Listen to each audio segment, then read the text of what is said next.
Anong pangarap niyong bakasyon, biyeheros? Yung present si Haring Araw, no? Tapos may malamig na inumin kaharap ang asul na dagat. Sabay maglalakad sa pinong-pinong puting buhangin. So let's take this time to just inhale. Di pwede mawala ang masasarap na pagkain, ha? Lato, dyan lang inihaw. Panalo. At pagkatapos ng nakakapagod na araw, may malambot na kamang sasalubong sa iyo. Ay! Oh, wala mo nang pipikit. Hindi ito panaginip, biyeheros. Lalasapin natin lahat to sa totoong buhay. Mula Coron, El Nido, Puerto Princesa, hanggang Balabac. Dahil dito sa Palawan, gagawin natin totoo ang bakasyong inaasam-asam.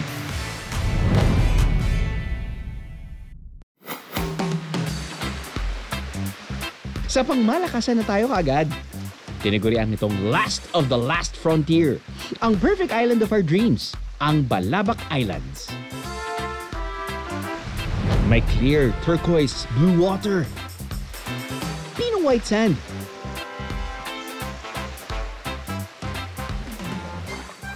at dinig na dinig ang natural na tunog ng kalikasan. Konti pa lang ang nakakapunta rito. Dulong parte na kasi ito sa mapa ng Pilipinas, biyeheros. At mas malapit pa ito sa bansang Malaysia kaysa sa capital city ng Palawan na Puerto Princesa.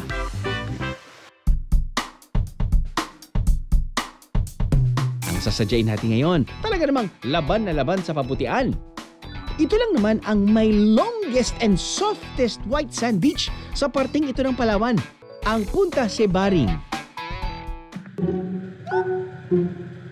Abutin ng halos 2 oras ang biyahe sa bangka, kaya ang mabuti pa, tiyabag muna tayo.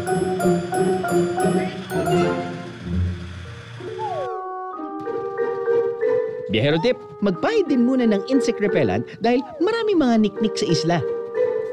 Ito yung mga malilit na kulisap na parang lamok na matindi kung kumagat. Kapag nakagat kayo, nako, angkatin yan, biyeheros. Ang the best repellent daw para sa mga lokal, abay, hindi chemical. Walang iba kundi virgin coconut oil.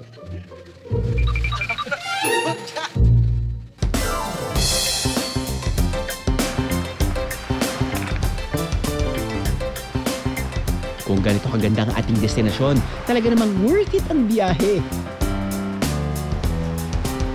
Kahit #NoFilter, sobrang ganda ng islang ito.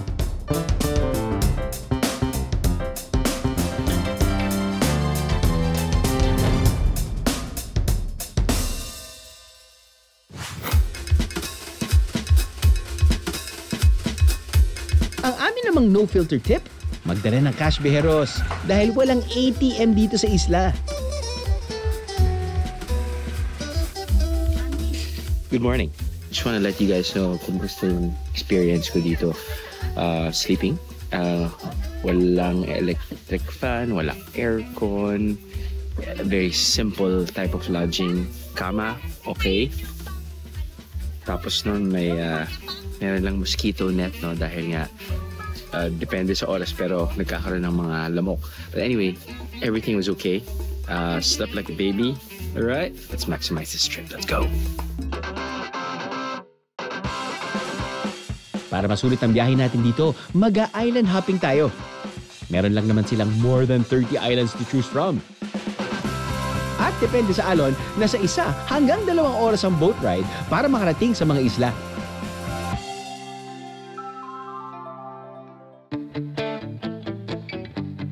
Dito muna tayo sa isla na medyo kikay. Ang buhangin kasi may pagkapit kung titingnan sa malapitan. Ito ang isla ng Patawan.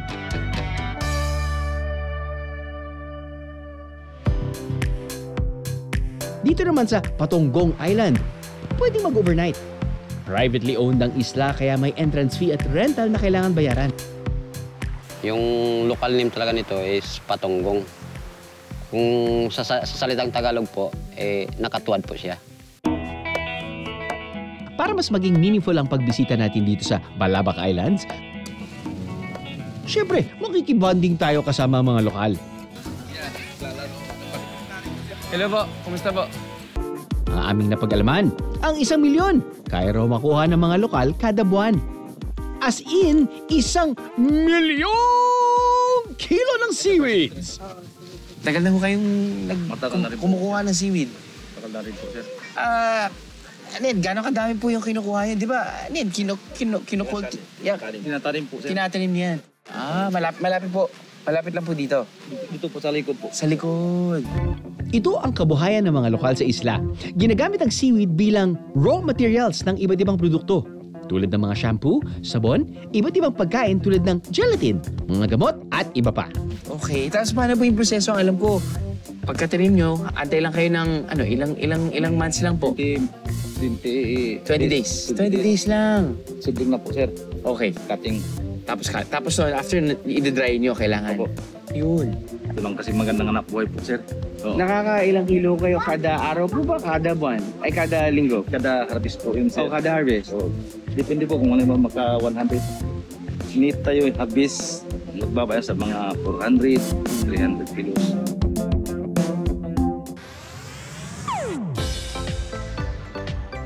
Ito naman ang kanilang seaweed farm, biyeheros. Ang ganda, no? Espesyal daw ang seaweed na naaani dito dahil sa linis ng kanilang karagatan. Hindi rin sila masyadong nagagambala ng mga bagyo. Kaya naman ang 1 milyong kilo ng seaweeds? Oh, so easy!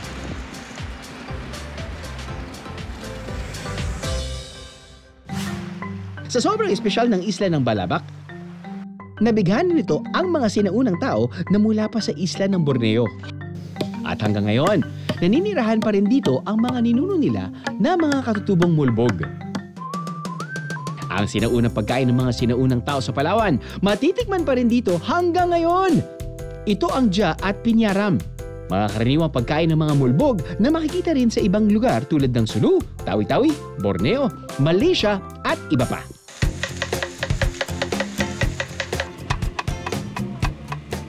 Kung hindi ko nakita yung finished product, hindi ko maintindihan yung ginagawa nyo, Nay. Pero nakita ko yung finished product at parang sinulid po yung mga nagiging itsura niya.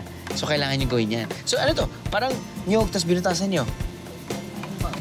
Ang tagal nyo na pong ginagawa? Ano? Ang tagal.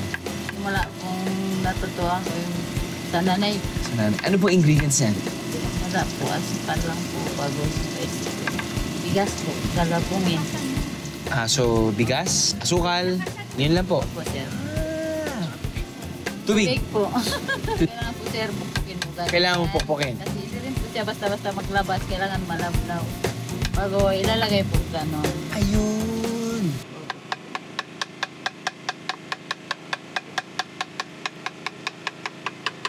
Lakas. Di ba pwedeng?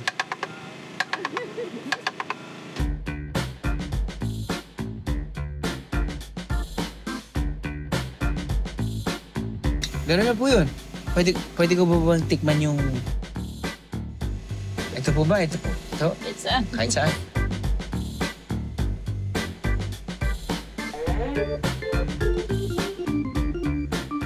Sobrang tamis. Kaya mo malutong. Pwede mo halo sa ice cream. Champurrado. Dito naman tayo sa pinyaram. Nyarap ba yan?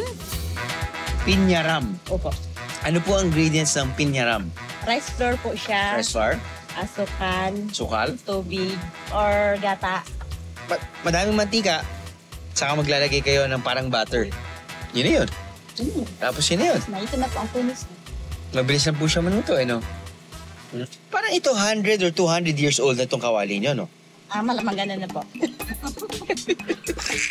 Kasi kawali pa po yan ng mga ninuno namin. Yun. Mana. Pwede ko bang tikman yan? Oo.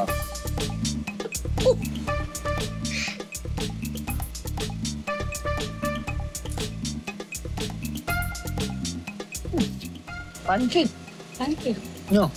Oh, basta Christian, pancake. Pancake na mas konti yung mga ingredients na simple, mas tipid. Pero kung minsan mas masarap yung simple. Lalo na kapag bagong luto. Opo.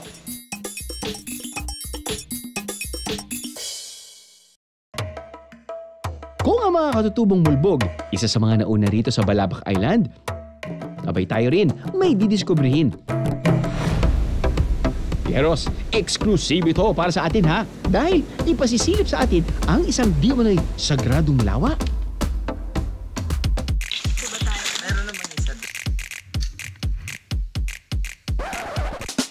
Pero bago yan, dito muna tayo sa Kayangan Lake. Kung saan matatagpuan ng iconic views ng Palawan na madalas na makita sa mga postcard.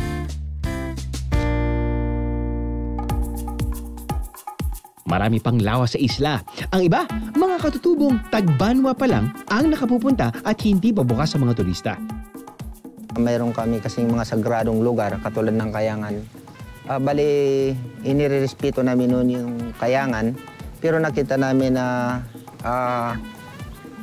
isa sa makakatulong doon sa aming tribo, kaya ibinukas namin doon sa turismo para makapunta dyan yung mga turista, para makatulong doon sa aming membro na mayroon kaming populasyon na 600 families. Maswerte tayo, Bieros. Tayo kasi ang kauna-unahang tagalabas na makararating sa isa sa mga sagradong lawa ng mga tagbanwa. Kaya naging sagrado, nirespeto namin yung mga diwata na nakatira doon sa isang lake. Kaya ang tawag namin doon ay isang sagrado. Magbabalsa muna tayo papunta sa kabilang dulo ng Kayangan Lake. At pagdating sa Pampang, trekking naman. Literal na tayo ang gagawa ng lalakaran. Kapalaran natin. Dahil for the tabas tayo rito, Bieros. Matarik at mabato ang daan. But we conquered.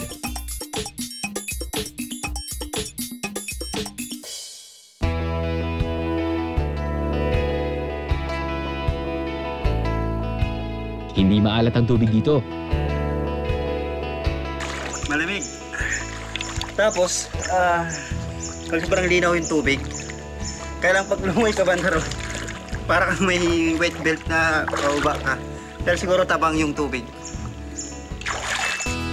Hindi maalat ang tubig dito. Marami din daw balin sa sayaw na ibon sa paligid ng sagradong lawa. Isa ito sa dahilan kung bakit gusto nilang panatilihing tahimik ang lawa na ito. Pero kung gusto pa nilang isikreto ang sagradong lawa, itong susunod nating gagawin. Ipinagmamayabang na dito sa Coron.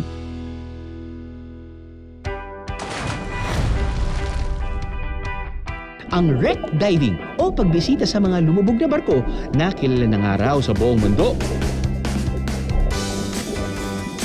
Ang Coron, kilala lang naman bilang one of the top diving destinations in the world.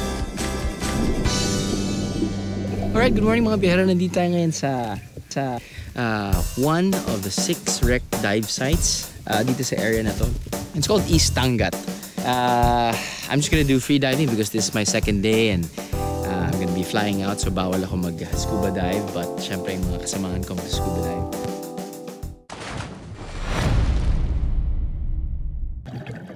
Let's hold our breath for this breathtaking view, Bieros.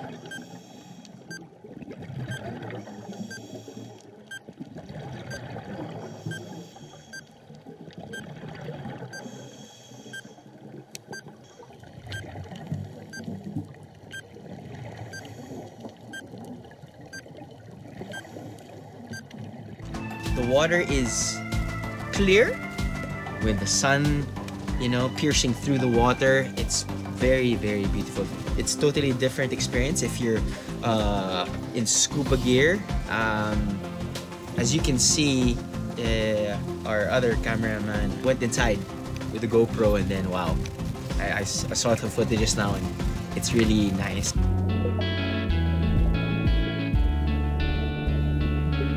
Makikita rito ang ilang barko na lumubog noong World War II. Dito raw kasi sa Coron, dumao ang barko ng mga Hapon dahil tago ito at napalilibutan ng mga isla. Pero nakita pa rin ito ng mga Amerikano at binomba nila ang mga barko.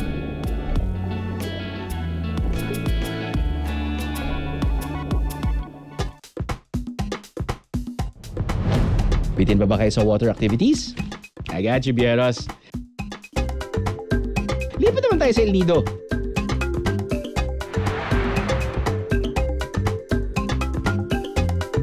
Ang una nating susubukan, stand-up paddleboarding. Dito kasi sa bahaging ito, ipinagbabawal ang mga motorized activities para maprotektahan ang rich biodiversity ng El Nido. Pwede ring mag-kayak sa mga lagoon dito, biyeros. At syempre, kapansin-pansin ang sandamakmak na mga bangka para sa oh-so classic na island hopping.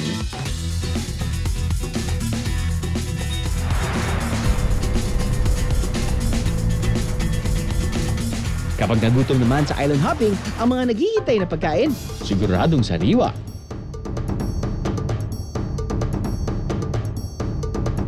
Pwede kayong pumili ng isang isla at pwede kang magpaluto. May isda, may manok, may freshly made salad, meron pang inihaw na baboy.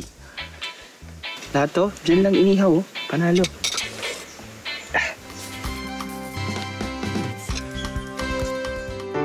Sa pagitan din ng bawat isla, pwedeng mag-swimming, snorkeling, at umawra, biyeros. O teka, umahon muna tayo sa tubig. Lilipat muna tayo ng bayan para magamit ang ating mga paa sa lupa. Pero hindi lang mga sikat na artist ang maaring maglagay ng obra nila rito. Dito sa Calle Artesano, we want to bring in arts and culture to El Nido. Ngayon, sa Cogon, meron kami mga shops that are run by Palawan artists. Welcome rin ang mga local artists of all ages. Ako kaya, welcome rin dito? Oo nga, simple naman yan. Parang feeling ko kaya ko kayong sabayan. Asa na pa yung finished product niya? Wala pa? Wala. Kala ko pwede mandaya eh. Itong purse na to, magiging maleta. Okay. Sige, paano po ba? Out, in, out, in? Pabalik-balik lang naman po yan, sir. Okay. Ganyan siya. Ayun. Okay. Okay. Oh, hindi ko pa gets. Ganyan. Ayun. Hindi talaga, wala talaga akong future sa pag-weave eh. Oh, okay. Aha. Ayun oh. Alright. Yes. Aha. Okay. Parang inaano mo naman yan, sir. Sorry. Matagal na ho ba kayo nag-hobby? Oo, sir. So, ano lang po ito sa inyo? Hobby lang?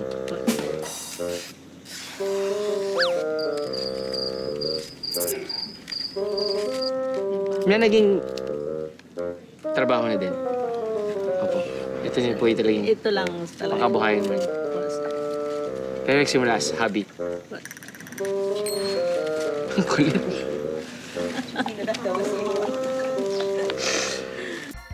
Kaya nga naman tayo bumibili ng mga ganito dahil ito ay handmade.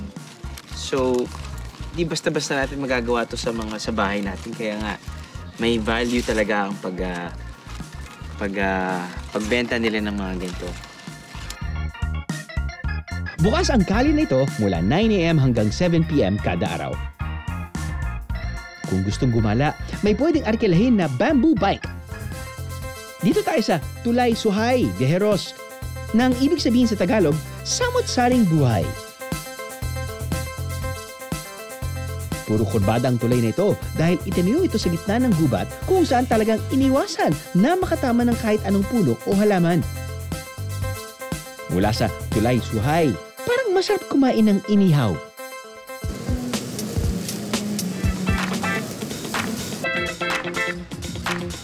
Is one of the more famous and favorite na mga pumupunta dito. It's not just a grill, parang it's also like a sports bar of some sort. I see this TV just playing sports. They specialize on different types of grilling. Mula liempo, pusit, barbecue, hanggang sa iba't ibang classic Pinoy dishes, syempre meron dito. This whole place is just it's such a nice vibe for like different. Sabihin natin kung hindi mo trip ang grill, vegetarian ka, meron din silang vegetarian restaurant. If you want Chinese food, I always want Chinese food. But right here, right now, enjoyin natin ang El Nido Grill and what they have to offer. It's dark, nighttime, so you can't really see it. But kapag daytime dito, kitang-kita mo yung beach. At syempre, there's always room for dessert. Para sa mga may sweet tooth dyan, ang native dessert na ito, karapat-dapat bang pangarapin? Ito ang sumbulo na matitikman dito sa Puerto Princesa. Tinatawag nilang sumbulo. Different flavors. Gamit-gamit ang kawayan. What they do is, napukpok nila. Tanggal. And then, they use this as the spoon. Or this one lang. There you go. Buko pandan. Suman.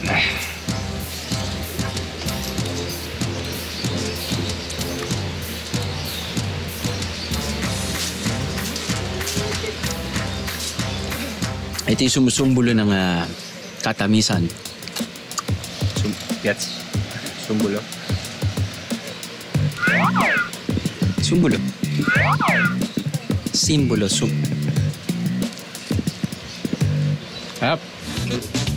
Mas masarap pa to sa tinikman nating 932 na suma na finiture na natin. Mga ganun. Colorful.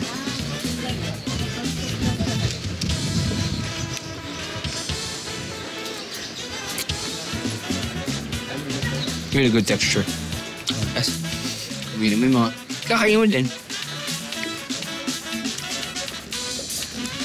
Sumbulo ng sustenance. Tama ng mga pangarap ng mga lokal ng Palawan, ang irespeto ang kanilang mga likas na yaman. Kaya ang mga lokal, tulong-tulong sa pagprotekta at pagpreserba sa kanilang lugar. Dito po kasi ang Puerto Princesa po, mayroong mga ordinansa tungkol doon sa kalinisan, pagiging sustainable ng lugar. Garbage in, garbage out. Ang mga turista na sumusunod sa kanilang mga patakaran at ordinansa, talaga namang mga bayani sa kanilang paningin. Pero kung may mga bida, syempre, meron din mga kalaban. Ang mga illegal logger at illegal fisher sa lugar. Sa isang museo rito, nakadisplay ang kanilang mga sandata. May mga baril, lason, at iba pang kagamitang gamit bilang armas. Pero ang kapansin-pansin sa lahat, ang napakaraming chainsaw na nakadisplay sa buong museum. Museum daw ng mga illegal loggers. Tapos pagdating ko dito, I was expecting to go inside, you know, the usual museum. Yeah. Pagdating ko, bakit may malaking bangka doon? Bakit ang daming mga chainsaw? Oh, Yeah, this is a different museum. Yeah, it is different. It's an environmental museum. Halos every year, it's more than 5,000 to 6,000 hectares ang nawawala dahil sa illegal logging. In fact, ito ang pinaka-worst na enemy and illegal fishing sa Palawan. So it's been years, since 2009 hanggang ngayon, meron kaming nahuli na more than 700 chainsaw. Chainsaw pa lang. Chainsaw? Yup. Sinasabi nila malimit na dahil sa kahirapan. Pero come to think of it, magkano yung isang chainsaw kung bibilhin? Hindi naman kaya ng isang mahirap yan eh. Ang brand new nito is around between 65 to 75,000. Di kaya. So meron silang financer. So yun yung nag-udyok sa kanila. Tingnan nyo na lang kung gaano kaganda ang ating kalikasan kapag inalagaan.